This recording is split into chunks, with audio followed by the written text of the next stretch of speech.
This is the Darigold Minute. Sitting down again with Monty Schilter, Senior Vice President of Northwest Dairy Association. Monty, how are farmers thinking about expanding on-farm capacity?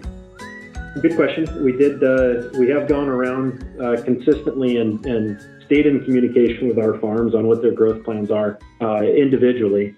And the last time we surveyed the farms was in December of 2022.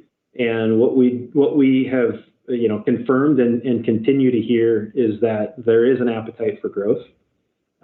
We do have a majority of our dairies and members that want to grow. So what are we doing, or what are we seeing? We are seeing definitely a few things going on a few different dairies. A lot of our existing farms are increasing or upgrading or remodeling milking parlors to handle more animals.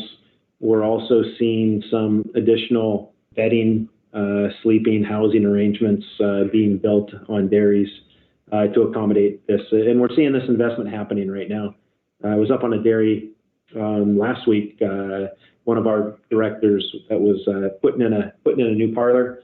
I'm also aware of a bunch of other farms in our system that are putting in rotary milking parlors.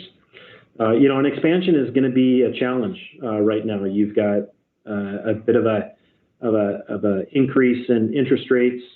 You have materials and inflation. That's real on the dairy as well. We recognize that there's some challenges there, but farms are continuing to push forward and make those investments and spend that money. I was hoping we could talk again about the Pasco project. Why was that location even selected? Yes, we have current owners and members that have invested quite a bit of money in this new project and continue to invest money in Pasco and the growth of milk in Eastern Washington.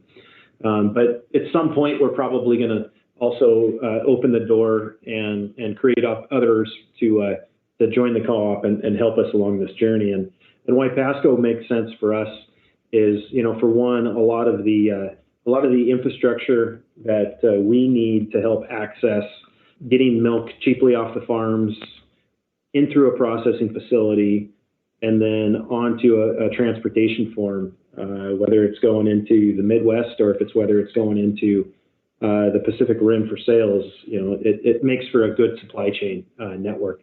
The other thing I want to highlight is that some of the struggles that others are facing across the country, whether it's extreme weather, whether it's drought, whether it's other situations that make it tough to dairy.